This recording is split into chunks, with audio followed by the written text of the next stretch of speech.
Assalamualaikum warahmatullahi wabarakatuh. Perkenalkan, nama saya Janisa. Saya akan memaparkan sedikit tentang akuntansi istisna. Yang pertama, pengertian istisna. Akad istisna adalah akad jual beli antara al-mustahni, pembeli, dan as-sani, produsen yang juga bertindak sebagai penjual, di mana pembeli menugasi produsen untuk menyediakan al-mas'um, barang pesanan sesuai spesifikasi yang diisyaratkan pembeli dan menjualnya dengan harga yang disepakati.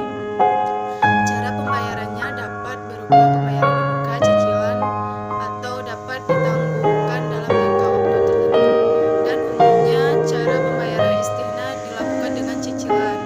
Ketentuan harga barang tidak dapat berubah selama jangka waktu akad.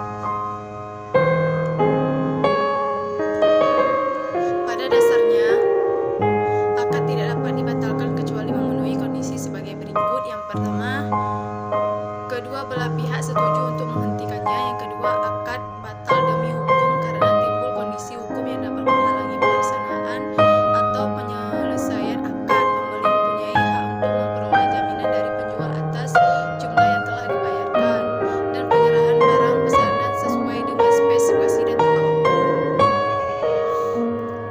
Yang kedua, jenis akad istisna. Istisna adalah akad jual beli dalam bentuk pemesanan pembuatan barang tertentu dengan kriteria dan persyaratan tertentu yang disepakati antara pemesan atau pembeli atau mustahin dan penjual pembuat atau sani.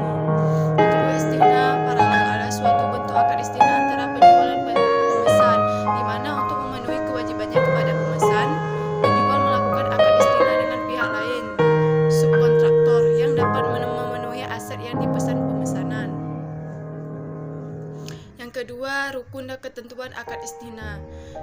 Adapun rukun istisna ada 3, yaitu pelaku terdiri dari pemesan dan penjual. Yang kedua, objek akad berupa barang yang akan diserahkan dan modal istisna berbentuk harga. Yang ketiga, ijab kabul.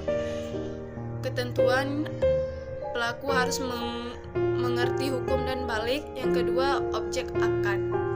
Yang pertama, ketentuan tentang pembayaran. Alat pembayaran harus diketahui jumlah dan bentuknya, baik berupa uang, barang, atau manfaat. Demikian juga dengan cara pembayarannya. Yang kedua, harga yang telah ditetapkan dalam akad tidak boleh berubah akad, tetapi apabila setelah akad ditandatangani pembeli mengubah spesifikasi dalam akad, maka penambahan biaya akibat perubahan ini menandai tanggung jawab pembeli. Yang ketiga, pembayaran dilakukan sesuai kesepakatan. Yang keempat, pembayaran tidak boleh berupa pembebasan utang. Yang kedua, ketentuan tentang barang. Barang pemesanan harus jelas spesifikasinya sehingga tidak ada lagi gejala dan perselisihan dapat dihindari. Yang kedua, barang pesanan diserahkan kemudian. Waktu dan penyerahan barang harus ditetapkan berdasarkan kesepakatan. Barang pemesanan yang belum diterima tidak boleh dijual, tidak boleh menukar barang kecuali dengan barang sejenis sesuai kesepakatan. Dalam hal terdapat cacat atau barang tidak sesuai dengan kesepakatan pemesanan, pemilik hak khiyar atau hak memilih untuk melanjutkan atau membatalkan akad. Dalam hal pemesanan sudah dikerjakan sesuai dengan kesepakatan, hukumnya mengikat, tidak boleh dibatalkan sehingga penjual tidak dirugikan karena ia telah menjalankan kewajibannya sesuai dengan kesepakatan. Selanjutnya, ijab kabul. Ijab kabul adalah pernyataan ekspresi saling ridha rela di antara pihak-pihak pelaku akad yang dilakukan secara verbal, tertulis melalui korespondensi atau menggunakan cara-cara komunikasi modern. Berakhirnya akad istisna. Kontrak istisna bisa berakhir berdasarkan kondisi-kondisi berikut. Yang pertama, dipenuhinya kewajiban secara normal oleh kedua belah pihak. Yang kedua, persetujuan bersama kedua belah pihak untuk menghentikan kontrak. Yang ketiga, pembatalan hukum kontrak ini jika muncul sebab yang masuk akal untuk mencegah dilaksanaannya kontrak atau penyelesaiannya, dan masing-masing pihak bisa menuntut pembatalannya. Selanjutnya, pengakuan, pengukuran, dan penyajian. Yang pertama, bank sebagai produsen atau penjual. Pengakuan dan pengukuran biaya istisna adalah sebagai berikut. Yang pertama, biaya istisna terdiri dari biaya langsung, biaya tidak langsung, Yang kedua, beban umum dan administrasi beberapa penjualan serta biaya riset dan pengembangan tidak termasuk dalam biaya istisna. Yang ketiga, biaya pra-akad diakui sebagai biaya ditangguhkan dan diperhitungkan sebagai biaya istisna bila akad ditandatangani. Tetapi jika akad tidak ditandatangani, maka beban tersebut dibebankan pada periode berjalan. Yang keempat, biaya istisna yang terjadi selama periode laporan keuangan diakui sebagai aktiva istisna dalam penyelesaian pada saat terjadinya.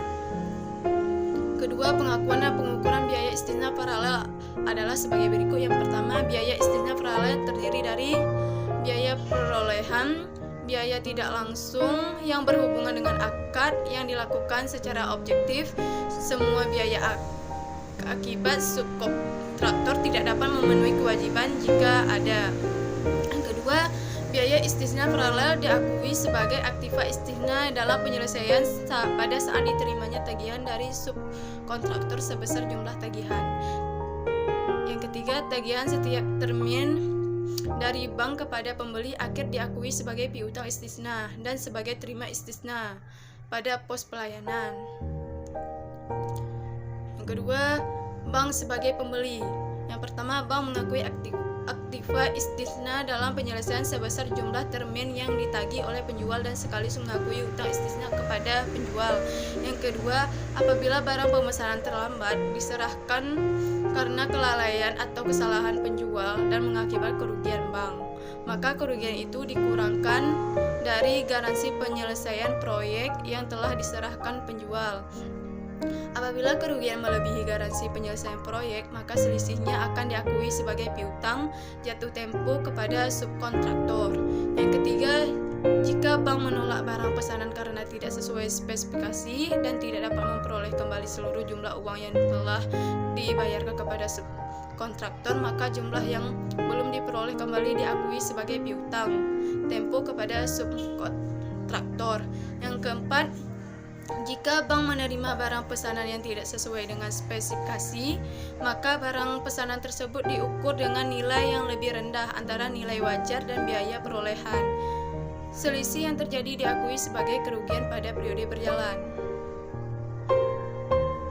Yang kelima, dalam istisna paralel, jika pembeli akhir menolak barang pesanan karena tidak sesuai dengan spesifikasi yang disepakati, maka barang pesanan diukur dengan nilai yang lebih rendah antara nilai wajar dan harga pokok istisna. Selisih yang terjadi diakui sebagai kerugian pada periode berjalan. Terima kasih. Lebih dan kurang saya mohon maaf. Assalamualaikum warahmatullahi wabarakatuh.